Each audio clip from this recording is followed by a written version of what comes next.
Welcome to Zero. I am Akshat Rathi. This week, what happened at COP30?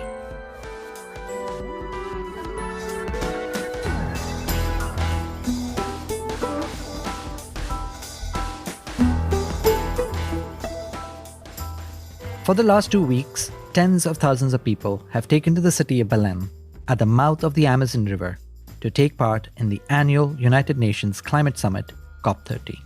These COP meetings last 2 weeks and involve tense negotiations among all the world's countries. In Brazil this time, there was a lot more than that. There were indigenous protests, daily rainstorms, and even a fire at the COP venue. So, at the end of it all, what did COP30 achieve? That's what we are going to discuss today. And joining me to do that is my Bloomberg Green colleague, Chen Dlouhy, who was at COP30 till the very end and has just come off a long night watching the negotiations wrap up. Chen, welcome back to Zero. Thank you, Akshat. Glad to be here. So before we get into all the substantial things that happened at COP30, let's start at the place where most people were a few months ago, still talking about logistics and the challenge of hosting a COP at the mouth of the mighty Amazon River. How did it all go? I think it went better than expected because months ago we were talking about, the cruise ships that were going to be moored here to host tens of thousands of delegates, the people who would have to live in shipping containers, the lack of infrastructure to really support this COP. There were challenges. There was some concerns about security. There were concerns about flooding in the venue and how that might interact with wiring at the site that was, of course, hastily constructed before this whole COP. And, in general, I think it actually went fairly smoothly. Delegates were able to get to the site and do the hard work of COP. The folks on cruise ships, and there were many delegates and others on cruise ships, had a long haul to get to the site. But in the end, they were able to do so, and they were able to find lodging for Saturday night, those that needed it, as the talks went into overtime. Of course, I can't not mention the fire that occurred in the penultimate day of the official COP schedule, which, happened at a pavilion and, of course, opened up the tent that hung over all of us. And really, for a few minutes there, looked like I was close by. And for a few minutes there, I could see the smoke, but not the flames. It looked like something that could become very bad very quickly had the officials not responded so quickly. You had tons of officials running by with their fire gear and with the extinguishers and really quickly taking care of that. But of course, it, was a difficult thing on the penultimate day of COP, halting a lot of negotiations at a tricky time for about 6 hours while they inspected the venue and got things reopened again. Yeah, and it's been the first COP in a while in the Southern Hemisphere in November, which means it's getting into the hot period. And we've always thought, going to COPs over the last few years, why do they host a COP during winter and talk about global warming? Well, this time they did feel the heat and the fire, as it turns out, and a little bit of the flooding. I grew up in a city of 2 million people in India, which is about the same size of Millan. So I had this deja vu, like I'd been to a place like this before when I was going through the city. But the heat and the humidity was quite a lot. Then the other thing about doing this at the mouth of the Amazon was to give delegates a flavor of what it is like to be in the rainforest. You and I, along with our Bloomberg colleagues, got a little bit of that taste going into an island nearby. What was that like? Oh, yeah, we had a great encounter, and many of the delegates actually took the same trek over to an island, just a short ride away, essentially, from the city of Belém, where you saw, obviously, the lush rainforest. We happened to see a cacao farm and talked with the proprietors who are doing really interesting things to not just grow cacao, but preserve diversity in the region, not just grow one species, and really deal with, actually, on the ground, the changing impacts, the impacts of climate change that have made their growing seasons and the weather patterns in this region, they believe different, and their harvest even different. They told us anyway, that's their perception. But, it was a flavor and it was a moment to see a little bit of life in this region. Of course, Belém is a city. It's a relatively poor city with so many people in this region. And yet, with this visit, with the rides across the river, with even those daily thundering rainfalls, you really just got a sense of, just a little sense of of what it is like to live in a place like this. And that, I think, is something that many delegates from around the world wouldn't have experienced otherwise, and really drove home some of the things that we're talking about in these negotiating rooms. Now let's come to the headaches that the negotiators had to deal with in these rooms. Coming into COP30, we knew this was the 10th year of the anniversary of the Paris Agreement. We knew that all the major items under the Paris Agreement had kind of been agreed upon already. And the Brazilian hosts had talked a little bit about forests, that they wanted to make sure, because you're coming to the Amazon, that we try and figure out how to stop deforestation, a really important thing. But beyond that, the only main agenda item that I could think of was that, look, countries have to submit their climate plans for 2035. This is the COP at which those plans will be summed up, and we will know for sure that those plans are nowhere enough to keep us on the Paris trajectory, and that Brazil and COP30 and its presidency will have to stand up and make sure to show in this time of geopolitical tension that the world still cares about this and the world wants to get back on the trajectory. So we'll talk about forests, we'll talk about these climate plans, but before we do that, were there other items that were of interest to you, Chen? Yeah, absolutely. There were on the technical agenda, I will just say, there's this prescribed Paris Agreement work schedule, and those items seemed a little tedious at times and lackluster, and yet were of great importance. That includes, really narrowing down the indicators for assessing climate adaptation and how we're doing in that, which, started somewhere north of 1,000 at one point and got down to under 100, and that's considered a success by some. The global goal on adaptation, as it's called. And then we also had some separate work both on mitigation and a just transition. There was work around gender. These are all kind of in the prescribed pathways of Paris, like I said. There was also a clamor at the start by some countries to talk more about trade and what they perceive as unilateral trade measures that are slowing the transition away from fossil fuels and raising the costs. Well, the obvious one at that point, I would think, is Donald Trump's tariffs. But they weren't talking about Donald Trump's tariffs on that case, right? You're right. This was much more, some folks might have had Donald Trump's tariffs in mind, but this was much more an assault on the EU's carbon border adjustment mechanism, which has drawn a lot of ire from developing nations. And it really put the EU on the back foot in kind of defending this throughout the 2 weeks. I would just note there was also, obviously, it's not a COP if there's not discussion about finance. And there was a push by some countries early on to make sure that we discussed finance at this COP and that it had a place on the agenda. There is always this talk of trade-offs at COP. So all the developing countries want to make sure that they're going to get finance from rich countries that cause this problem to both cut emissions, but also really to adapt to the warming that's already occurred. And then rich countries, in response, say, sure, we'll try and figure out if there's any money in our pockets, but we won't give you any money unless you actually cut emissions. And so when it comes to looking at the gap between where the world is going and where the world committed under the Paris Agreement to go, that gap needed to be filled with ways in which the climate plan could be made ambitious.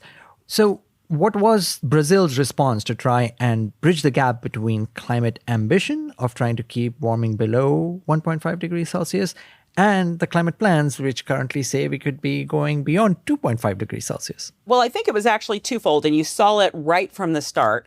When Brazil's President Lula came to the COP, it was actually 2 days before the COP, and made this really remarkable and surprising call for roadmaps, as he called them, to help countries not only transition away from fossil fuels that are the biggest driver of global warming, but also to combat deforestation. And so on one level, he was trying to muster financial support for a new tropical forest forever facility, a fund to deal with deforestation.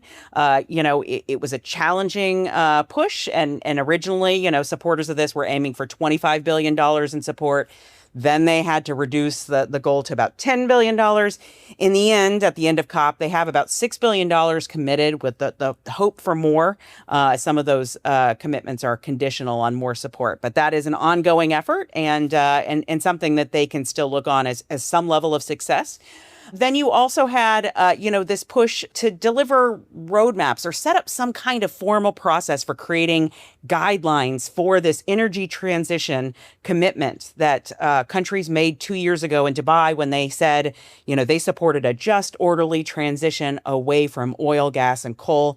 That's left folks 2 years later, countries wondering, well, how do I do that? What do I prioritize? Is coal the first thing I should be getting out of my energy mix? Where does gas fit in? How long should this take? All those questions really are tough on an individual level. And there was a clamor, and there has been a clamor to discuss this, to kind of create a formal process, this roadmap, if you will. It was announced by Lula again at the start of COP, essentially. And then Marina Silva, Brazil's environment minister, made an impassioned plea a week later, kind of echoing this call. And what's interesting is over the 2 weeks, you just saw this thing snowball. You had, Colombia lead its own declaration for roadmaps. UK and the EU also got involved trying to push this through, for a COP that was really starting on some more routine items and had far less negotiation. It ended up being, a pretty all-consuming and defining work over the course of 2 weeks. And as you and our colleague John Ainger and Fabiano Maisonnave followed in the last couple of days, like the very tense moments when this kind of negotiation brings the big powers to head, we know what happened in the end, but how did it all play out? It was really quite fascinating because you saw countries, particularly the UK and the EU, being willing to draw a red line on this issue. They wanted to see some more ambition reflected in the actual text. And again, this reflects that discontent and frustration with the looming gap between what needs to be done to keep temperature rise in check, whether it's 2 degrees or 1.5, and what is actually being done and what is committed. And so you saw that frustration borne out in these final hours, really the last day and a half of the COP, where these countries, some of them said, this is a red line for us. We are willing to veto this final text if we don't get some more ambition. You also had pushback from Saudi Arabia, Russia, and other countries behind closed doors that created complications around this. At the final hours of the COP, there was some kind of compromise negotiated. It's far from what roadmap supporters want, but it creates a pathway to that outcome, which is to say that the final text included a reference back to countries implementing NDCs, or rather climate and carbon cutting pledges under the Paris Agreement that reflect the Dubai Agreement to transition away from fossil fuels. And then a separate presidency initiative where over the next year there will be work by the Brazilian COP30 presidency to address roadmaps on forestation and on fossil fuels. It is often said that what happens at COPs, because they are run by consensus and all parties have to agree, all countries have to agree, what we get is the lowest common denominator of what everybody can agree on. And it did feel like, this roadmap to transition away from fossil fuels came quite last minute for how things happen. A prior example I would have is maybe COP26, where the UK presidency was very keen on trying to finally get a mention of fossil fuels at a COP meeting in the final declaration, and started to talk about, moving away from coal, which the UK itself was doing a phenomenal job at, but trying to get all the rest of the world to agree on it. And it started to do that like months in advance, 9 months in advance. It was getting people and getting countries to be open to the idea of transitioning away from coal. Whereas the COP30 presidency, it felt like it was a bit too late, right? Yeah, I'd agree with that. And actually, your example is perfect because, you did have that successful inclusion of language around coal at the COP in Glasgow. But that discussion around fossil fuels didn't lead to a broader fossil fuel declaration or commitment. We didn't see that for 2 more years until Dubai. And in the process of these COPs, it does feel very much like not only do you need to do your homework early and try to set the stage for agreements, which, didn't really happen here with the roadmap, but it also is something that can take years and years to get this text into, final agreements. You have to kind of build the support. Lula's call surprised a lot of people, and it was 2 days before the COP began. We got to a remarkable place in 2 weeks. And of course, the presidency is, I think, hoping that they can get this to a place where it becomes on the table for next year.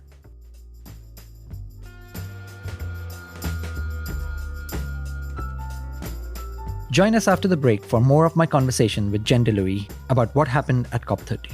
And if you're enjoying Zero, please write us a review on Apple Podcasts and Spotify. Recently, a listener with an unpronounceable name wrote, "These podcasts regularly lift my mood on climate change challenges. Clever, fun, hopeful, but also pragmatic." Thank you, dear listener.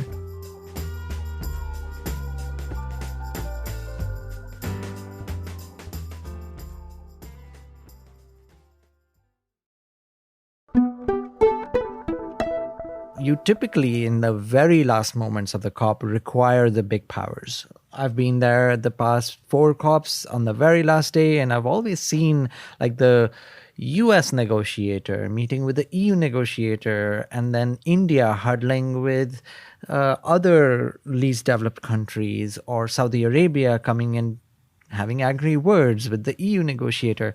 What was the scene like in the last hours of COP30? In the very final hours, like the actual plenary, we actually had fewer huddles than I think I've seen in the 5 years I've been covering COPs, mostly because the outcome at that point had been kind of pre-negotiated around 6 a.m., 7 a.m., and that final plenary was about 4 or 5 hours later. But you couldn't escape the absence of some big folks. You didn't have the U.S. there, obviously. President Donald Trump has made no secret of his disdain, not only for the notion of climate change, but the whole apparatus for combating it. He calls it a scam, a great hoax. And he didn't send anybody down to this conference, not even the lowliest of negotiators. And so that was pervasive. You felt that in the room, the lack of the U.S. after the U.S. has in the past worked with the EU and with China to forge not only the Paris Agreement, but some other landmarks along the way. But some saw that as a relief, given what the US had just done a month ago at the International Maritime Organization by really throwing its weight around to try and delay this vote on a global carbon tax on shipping. The absence of the US in this case seemed like a blessing, no? You absolutely had that sense from some delegates, some of the U.S. officials that came to the conference to kind of show, we're all still in it in America.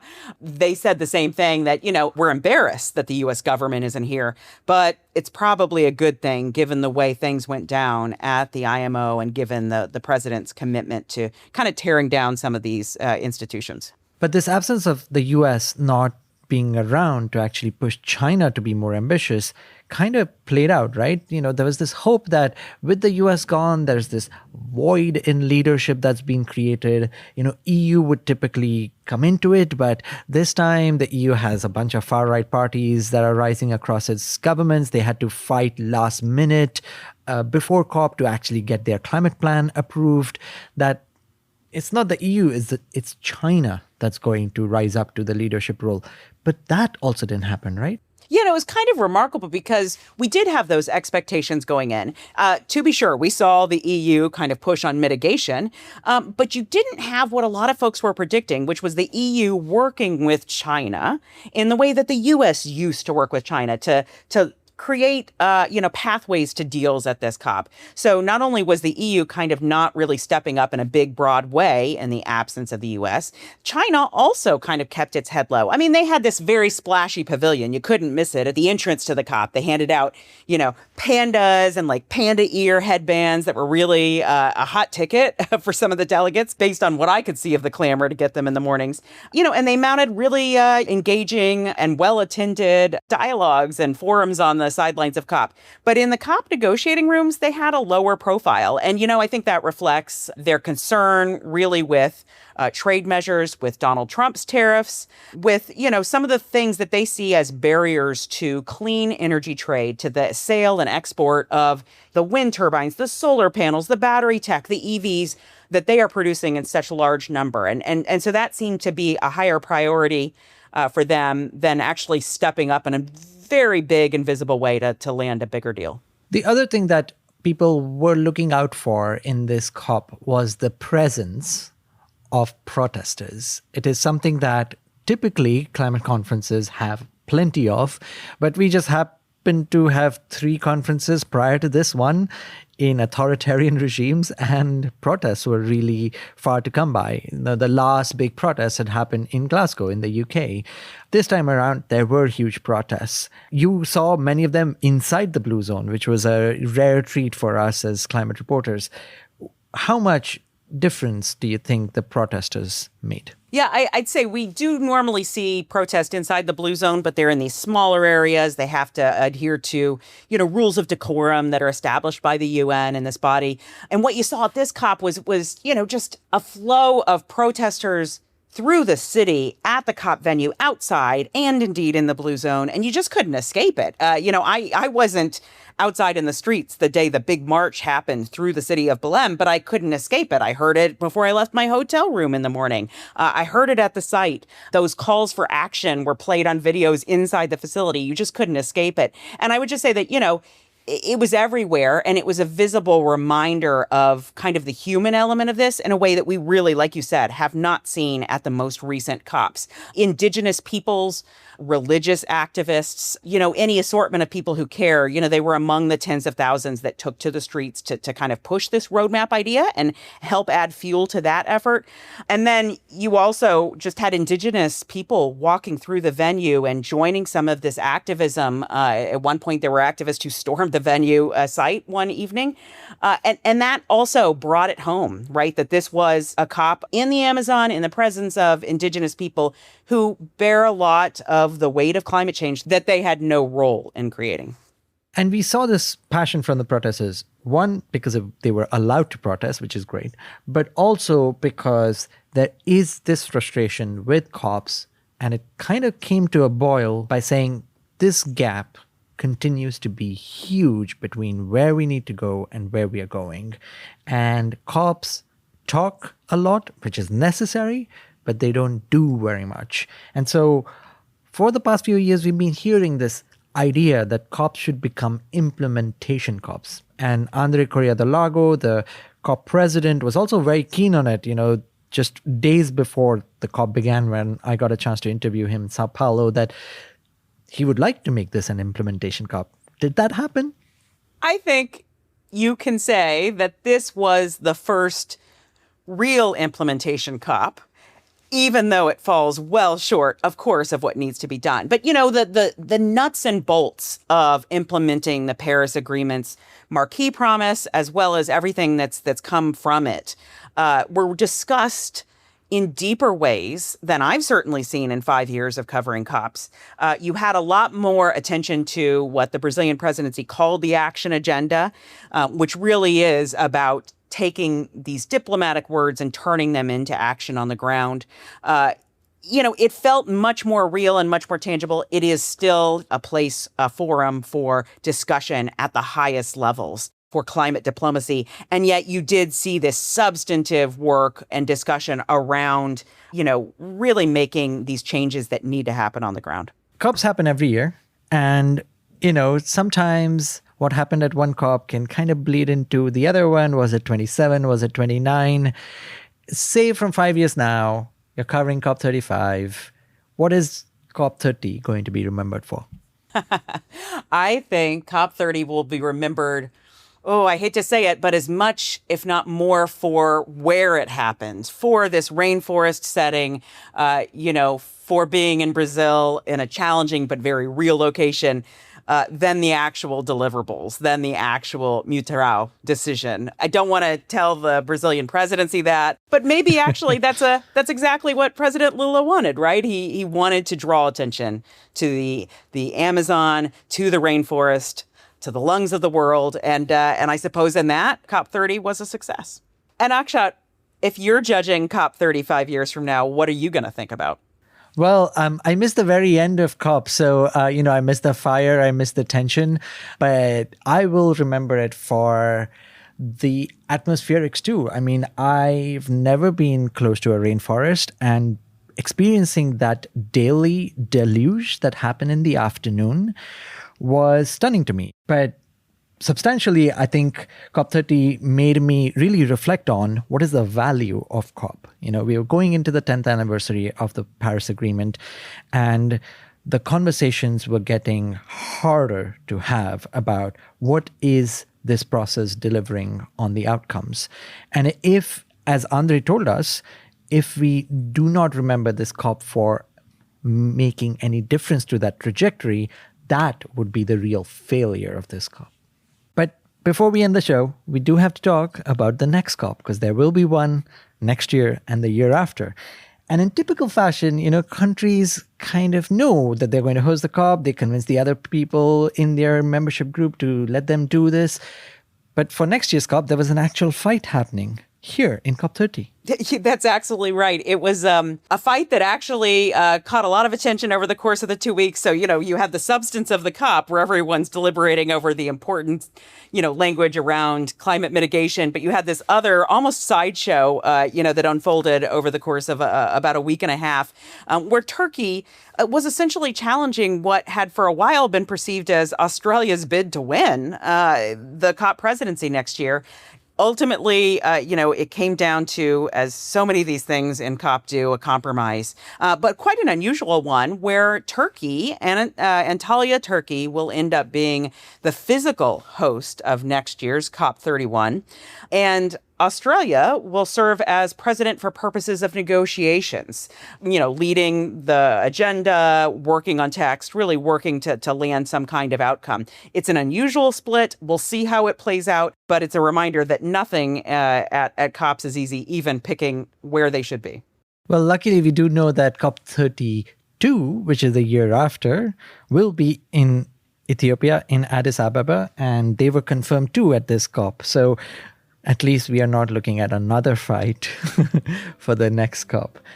Jen, it's always a pleasure to talk to you. Always a pleasure to cover COPs with you. And I look forward to covering the next COP. Absolutely. Thanks, Akshat.